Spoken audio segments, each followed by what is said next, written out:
bienvenidos, bienvenidas a otra sección especial hoy del heavy metal y la historia, en compañía como siempre del profe Goro. Profe, ¿cómo estás? ¿Qué tal? Perfecto.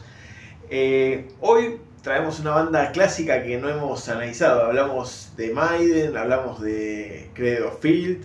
Hoy vamos a hablar de Saxo, nada más y nada menos que la banda inglesa, de un disco de 1984. Se estarán imaginando, creo ya, de qué disco estamos hablando. Estamos hablando de Crusader, y específicamente el tema que le da disco al nombre, que habla sobre las cruzadas. Es un clásico insolayable del grupo, y que, Martín, te vamos a pedir que nos pongas un poco en contexto de esta letra, la letra que habla sobre combatir a los sarracenos, el poder de la cristiandad, del rey guerrero. Si nos puedes dar un marco primero de lo que estamos hablando cuando se habla de cruzadas. Bueno, a ver, en líneas generales lo primero que se piensa sí, es lo que habla la letra, la lucha de los cristianos contra los musulmanes por el control de los lugares sagrados de ambas religiones, que es Jerusalén y alrededores, ¿sí? Lo que hoy es Israel, Palestina, más regionalmente el levante del Mediterráneo oriental. Que por supuesto están en la imaginación popular, e incluso ya desde la tapa del disco, ¿no? Con los caballeros cruzados justamente por llevar la cruz en sus estandartes, en sus armaduras. Que bueno, ¿qué fueron? Fueron una serie de expediciones militares, efectivamente, lanzadas desde Europa con el objetivo de reconquistar Jerusalén y todo lo que es Tierra Santa, que encima, para hacerla más complicada, es el lugar sagrado también para el judaísmo, o sea, para las tres religiones, como dirían los musulmanes, del libro, o sea, las tres emparentadas por reverenciar al mismo Dios, solo que con interpretaciones diferentes, ¿no? Judíos, cristianos y musulmanes. Bueno, lanzadas en pos de luchar, sí, contra los infieles musulmanes que dominaban tierras que la cristiandad reivindicaba como propias, o que por lo menos en un tiempo y en un momento específico decidió reivindicar como propias. Ahora, en un sentido un poquito más amplio, podemos hablar de cruzadas con otro tipo, digamos, de expediciones militares que no fueron todas al Mediterráneo oriental, sino que también hubo cruzadas con la idea de conquistar tierra para la cristiandad, por ejemplo, desde los países nórdicos hacia los países del Báltico. Sí, hay toda una rama de cruzadas que fueron desde Dinamarca, Suecia, Noruega, hacia lo que hoy es Estonia, Letonia y Lituania, ¿sí? Que fueron medio uno de los últimos rincones a los que llegó la cristiandad en Europa. También podemos pensar en eso como las luchas entre los reinos cristianos de la península ibérica, Castilla, Aragón, Portugal, contra los reinos islámicos, ¿sí? El califato de Córdoba, las taifas, etcétera, etcétera, o incluso también luchas contra las herejías que fueron surgiendo después en los últimos siglos de la Edad Media. ¿Sí? Por ejemplo, la cruzada en lo que hoy es Francia contra los herejes albigenses. ¿Sí? O sea hay muchas cruzadas, pero digamos lo que tienen todas en común es que son guerras, expediciones militares, dirigidas por intereses políticos, por intereses económicos, pero además también desde el discurso, o desde la parte de lo supraestructural, para decirlo con un tecnicismo, lo ideológico, estaban muy marcadas, como todo en la Edad Media europea, por la religión. Entonces era, en nombre de la verdadera fe, vamos contra este o aquel. ¿Sí? Podríamos hablar de conflictos civilizatorios. Y un poco sí, sí, donde habría que ver quiénes eran los civilizados y quiénes los no tan civilizados, porque la riqueza y el refinamiento intelectual, te diría la riqueza material en particular, estaba más del lado de los musulmanes que del lado de los europeos, ¿sí? Todavía en esa época. Ahora, ¿cuándo se ubica temporalmente esto? Entre los siglos XI, ¿sí? Después del año 1000, y las más clásicas son hasta el siglo XIII, hasta el 1200 y algo. Circunscribiéndonos a las que fueron a Tierra Santa, que fueron las más conocidas, fueron entre 1095, que es el llamado a la Primera Cruzada, y si se quiere hasta 1291, que es el momento donde los últimos reinos cristianos que se habían establecido como consecuencia de las cruzadas fueron definitivamente expulsados cuando un reino musulmán turco, los mamelucos, echaron a los últimos cristianos católicos de la ciudad de San Juan de Acre, ¿sí? El último bastión de todo lo que se había establecido en casi 200 años, ¿sí? ¿Qué condiciones son las que desembocan o hacen tomar esta decisión de emprender la primera cruzada, más o menos? Varias y muy complejas. Sí, bueno, lo de la complejidad es el comodín, digamos, de los estudiantes de ciencias sociales o egresados de ciencias sociales, que siempre tenemos para decir, es más complejo. Pero el tema, yo te diría que fue una confluencia de contradicciones y que estaban aflorando en el seno de la sociedad medieval, en el momento que ya muy de a poquito empezaba a encarar una larga transición, ¿sí? No una transición de décadas, sino de siglos, hacia la Europa de la Edad Moderna, ¿sí? Empecemos por una cosa. ¿Cuál era la idea general de la sociedad medieval? La idea de que la sociedad se dividía en gente que se dedicaba a predicar por las almas, o sea, la Europa cristiana, ¿no?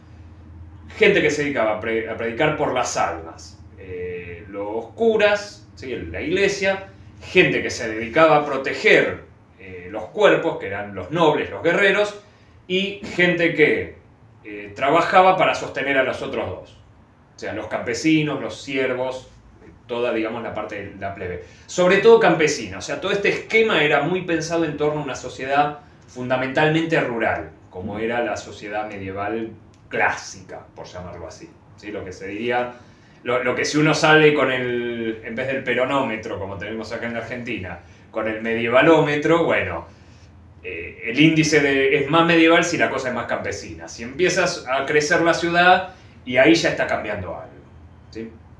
O sea, la contrapartida del trabajo campesino era, bueno, vos trabajas para mí, y yo que soy noble guerrero te protejo de los peligros del mundo, y el cura se asegura de que vos te salves y el día de mañana todos ingresamos a la gracia de Dios, que es el verdadero objetivo de nuestra existencia, ¿sí? O sea, la filosofía medieval arrancaba planteando, grosso modo, que la vida material que llevábamos los seres humanos era un tránsito en este valle de lágrimas hacia la buenaventura, que era la dicha eterna en la gracia de Dios. Entonces, bueno, para eso una parte de la sociedad se tenía que dedicar a cuidar nuestras almas. Bueno, a cambio, que vamos a ser tan malagradecidos, a cambio vamos a trabajar por ellos, a dispensarlos del trabajo y tributamos de diversas formas a lo largo de los siglos. Ahora, eso era el esquema ideal. Por supuesto, como diría Toussaint, puede fallar, ¿sí? O mejor dicho, no está exento de contradicciones. Entonces, efectivamente, como siempre pasa en la sociedad de clases, esto puede funcionar un tiempo, pero en algún momento alguien va a empezar a sentirse insatisfecho con ese lugar. Se podían sentir insatisfechos las clases plebeyas porque se deslomaban laburando y además igual tenían que sufrir un montón de arbitrariedades, violencias y demás.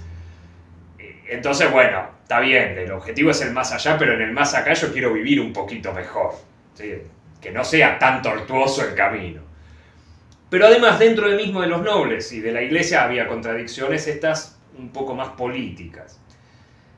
Entre la iglesia y los nobles en el siglo XI, en la época que se van gestando las cruzadas, tenemos en particular el conflicto dentro del Sacro Imperio Romano Germánico, ¿sí? Que abarcaba lo que hoy es Alemania, lo que hoy es Italia y más o menos la periferia, ¿sí? de toda esa Europa centro-occidental. Había un conflicto político entre los dos grandes poderes que había dentro de ese estado, que era el poder temporal, terrenal de los emperadores y el poder espiritual del Papa de Roma. Que en general de origen era una especie de copaternidad, una especie de, bueno, mi poder viene del tuyo, que me avalás religiosamente, ¿sí? Si soy el emperador, y al mismo tiempo yo que soy el emperador y te protejo a vos, papa, de los infieles o de lo que sea, me debes algo a cambio, ¿sí? Hacia el siglo XI la cosa empezó a... Esto implicaba, digamos, una especie de compartir esferas de poder político. Hacia el siglo XI, cuando está nuestro relato, estamos en el marco de que los papas y los emperadores se están peleando por ver quién tiene realmente el poder político en el Sacro Imperio.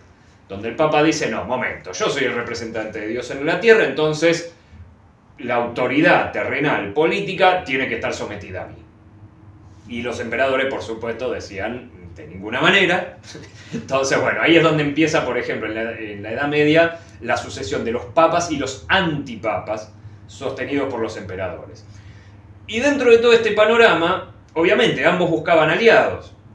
¿Y qué pasa? Resulta que en el siglo XI, después del año 1000, grosso modo, empieza a haber lo que se considera una especie de despegue europeo, lo que muchos historiadores medievalistas llaman el take-off europeo. ¿Qué es? Que se reactiva la vida urbana, se reactiva el comercio, ¿sí? Esta idea, esta sociedad dividida en tres, que partía de la base de que vivimos de la agricultura de subsistencia, resulta que vuelve a tener excedente y empieza a circular el dinero, y me empiezo a preguntar si realmente mi papel en este mundo es simplemente tributar y trabajar y nada más. Entonces aparece la ciudad. La ciudad como el ámbito donde te podías escapar siendo campesino o donde podías prosperar como artesano. Y resulta que esta aparición de nuevos intereses económicos hacía que las ciudades estuvieran más bien de punta contra los señores feudales. Y el Papa encontró que en apoyarse en las ciudades le podía servir contra la vieja nobleza que se apoyaba en su poder agrario. Entonces ves cómo empezamos a tener una serie de contradicciones sociales. Pero además, dentro de la nobleza, vos tenías el problema de que dentro de los nobles había muchos que, si había familia numerosa, heredaba el mayor, y los menores, bueno, sí, eran nobles de nombre, de apellido, pero no tenían nada. Entonces, ves que vamos teniendo una suma de contradicciones. Bueno, ¿cómo se resuelve todo eso? O se intenta resolver cuando todavía no hay, digamos, las fuerzas de las ciudades, no tienen la fuerza para combatir a los nobles, ¿sí? Cosa que además afectaba a los reyes. Pues recordemos que estamos hablando del feudalismo, donde el rey, si los nobles de turno, los duques y demás, tenían más riqueza que él, se podían pasar los edictos del rey por la boca para limpiarse la grasa de la comida, por no decir otra cosa, ¿no? Entonces también a los reyes les interesaba este juego de alianza con las ciudades, ¿sí?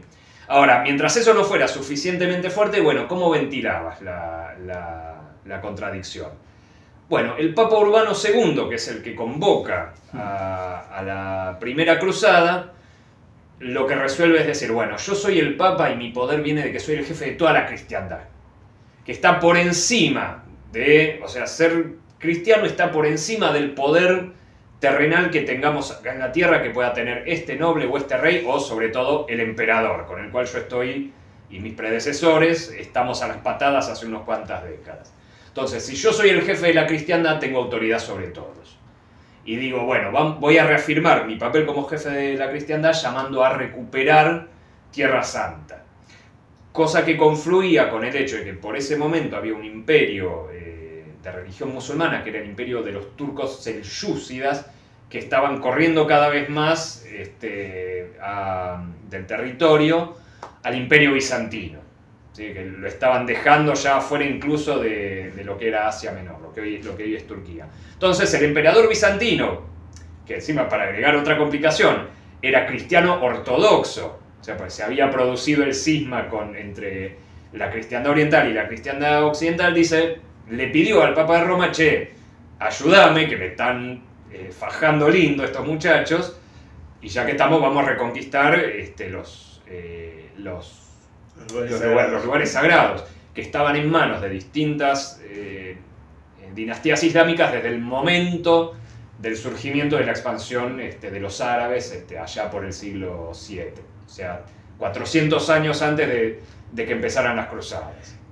Ahora, buenísimo este pantallazo que nos das de más o menos las condiciones, las contradicciones y condiciones que llevaron a la cruzada.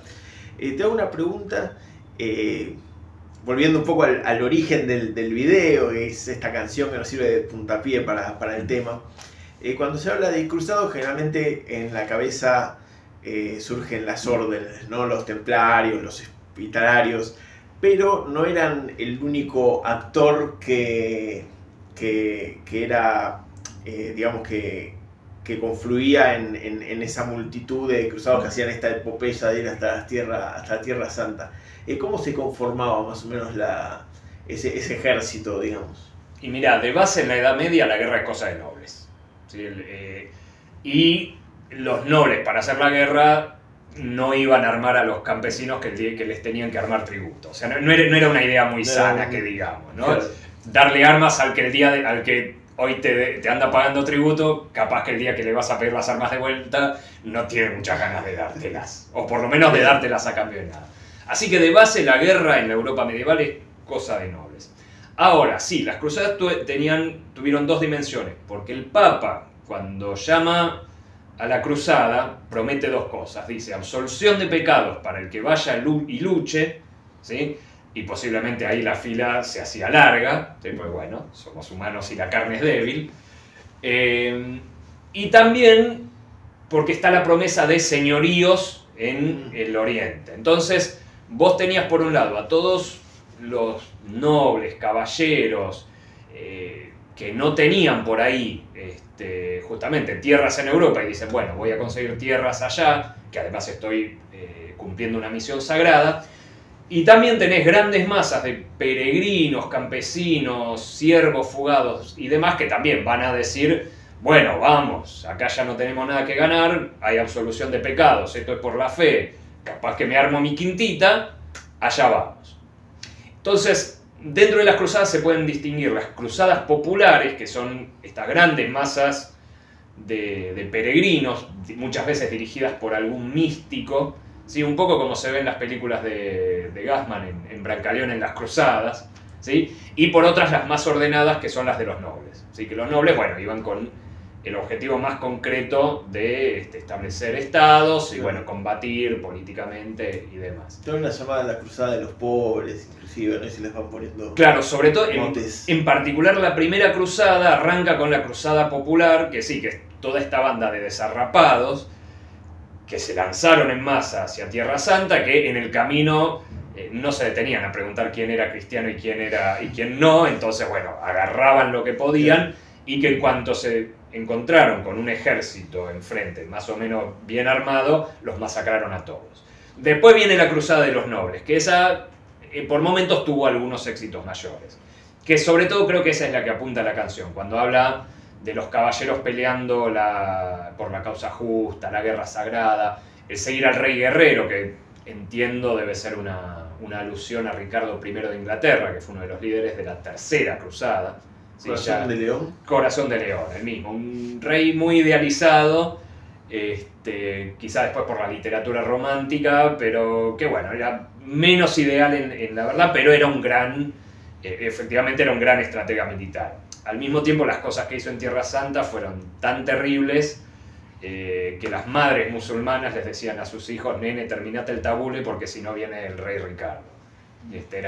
Era un monstruo para asustar a los niños. Las consecuencias para la población civil en Tierra Santa, en las ciudades por las cuales iban pasando los cruzados, deben haber sido nefastas. Y hubo masacres importantes. Por ejemplo, en la primera cruzada, que fue la más exitosa, logró el objetivo de tomar Jerusalén, y en la toma de Jerusalén hubo una masacre de musulmanes generalizada.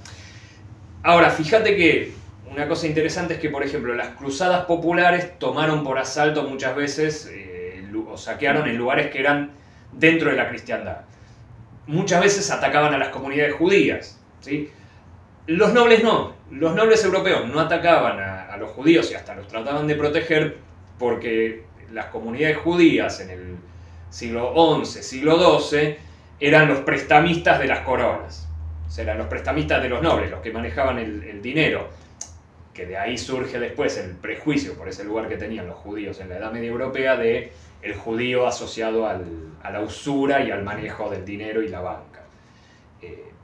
Entonces, cuando iban los nobles eran, bueno, no, muchachos, mantengamos el orden, ¿sí? Cuando iba, por así decirlo, la chusma, no, arrasaba con todo. O sea, la Cruzada Popular, por ejemplo, tuvo problemas en el Reino de Hungría, que era un reino cristiano y católico.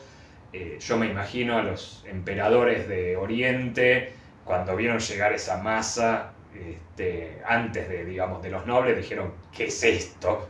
Bueno, los ayudaron a cruzar y que se arreglen.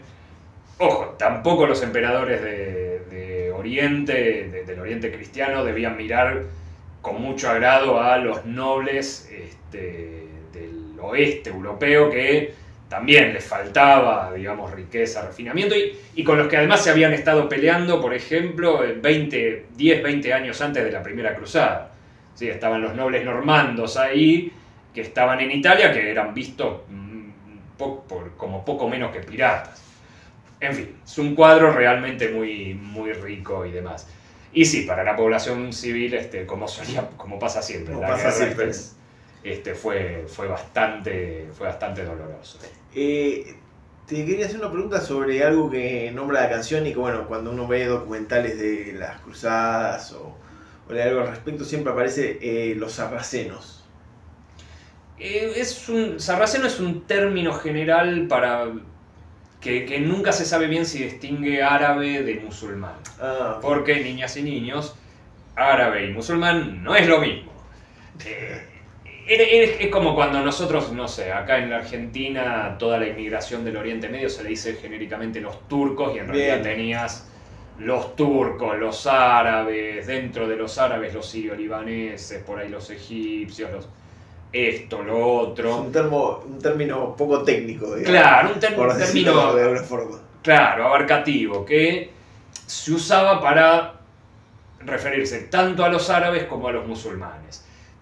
Técnicamente los que tenían Jerusalén en el momento de la Primera Cruzada eran los turcos, que a su vez los turcos también es una familia lingüística y étnica que tiene varias divisiones. Que vos por ahí te muestran una foto de alguien de origen túrquico de Asia Central y vos decís, estos son chinos. ¿Sí? Pues los rasgos son más parecidos a los que étnicamente nosotros asociamos con los pueblos del extremo oriente asiático.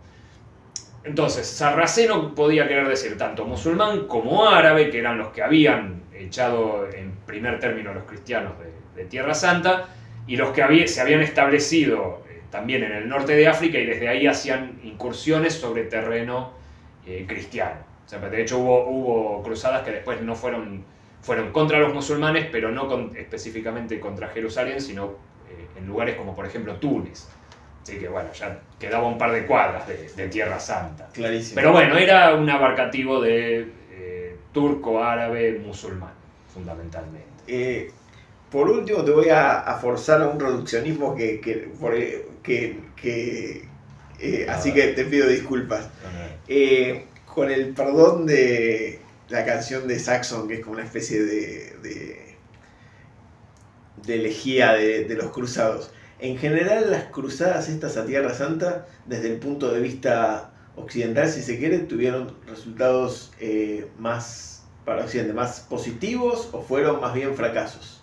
Mirá, desde el punto de vista político y militar, tuvieron un éxito muy limitado. O sea, la primera, como te digo, logra tomar Jerusalén y establecer una serie de reinos, principados y demás en todo el Levante, ¿sí? Que respondían a la cristiandad latina, o sea, por lo tanto estaban enfrentados a los árabes, a los musulmanes, mirá, hasta a mí se me cruzan los términos, y también a los cristianos orientales. Bien. ¿Sí? Y políticamente sí, duraron un siglo y medio, 2 siglos. Jerusalén la perdieron 100 años después de tomarla, cuando fue en víspera.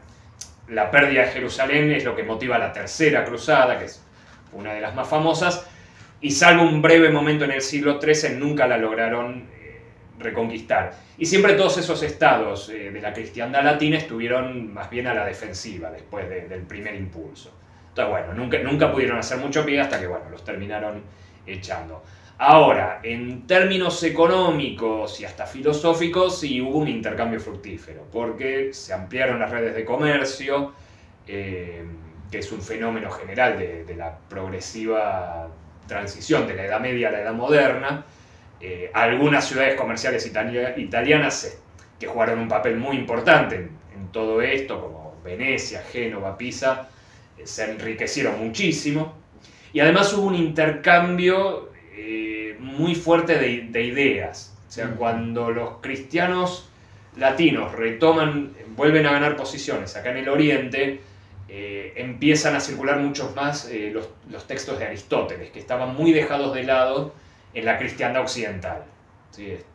Medio que toda la filosofía medieval se remetía a Platón y a las interpretaciones que se habían hecho posteriormente de él, adaptadas a la teología. Con el contacto con los árabes, que también, después de quemar algunas cosas, como la Biblioteca de Alejandría y demás, también habían entrado en un refinamiento y florecimiento intelectual, habían preservado a Aristóteles y a muchos otros sabios griegos y demás. Y bueno, todo ese conocimiento volvió a circular por Europa y también contribuyó en la esfera intelectual a que se fueran creando las condiciones para la transición hacia una nueva sociedad, como se vio ya en lo que es la Baja Edad Media, que son los siglos XII y sobre todo XIII y XIV, y ya en el siglo XV estamos hablando claramente de una Europa que está en cambio, ¿sí? En un cambio político, social y cultural muy, muy fuerte. Clarísimo. Sí. Si te parece, el tema lo vamos a volver a retomar más específicamente con otras canciones más adelante porque da para largo. Sí.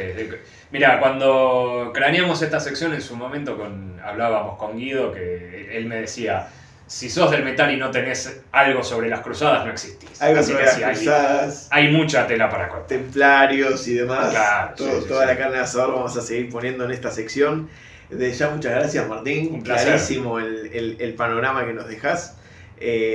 ¿Alguna lectura para quien quiera? Vamos con dos recomendaciones de libros. Una es La historia de las cruzadas de Mikhail Saborov, un académico de la época de la Unión Soviética, que quizá por ahí algunos paladares les puede llegar a sonar un poco reduccionista a la cuestión de la lucha de clases, pero para empezar es un buen panorama. Y una de más acá, La cruz y el feudo de Rodolfo Puigros, intelectual argentino, también de tendencias más bien marxistas, de izquierda, que es todo un relato sobre el desarrollo de la filosofía, arrancando ya desde la antigüedad clásica y todo el medioevo, que va de la mano con el panorama político y social, ¿sí? Con la idea de que las ideas no nacen del aire, sino que hay una sociedad que las engendra. Puigros te va mostrando la relación entre ambas cosas. Creo que es también como para sumergirse un poco. O sea, las cruzadas son parte de esto. Explica también bastante de el contexto previo y un poco de las consecuencias en general que tuvo. Espectacular. Desde ya, muchas gracias, Martín. Muchas gracias a ustedes por acompañarnos. Nos vemos en un nuevo especial del Profe Goro. Y como siempre, stay metal.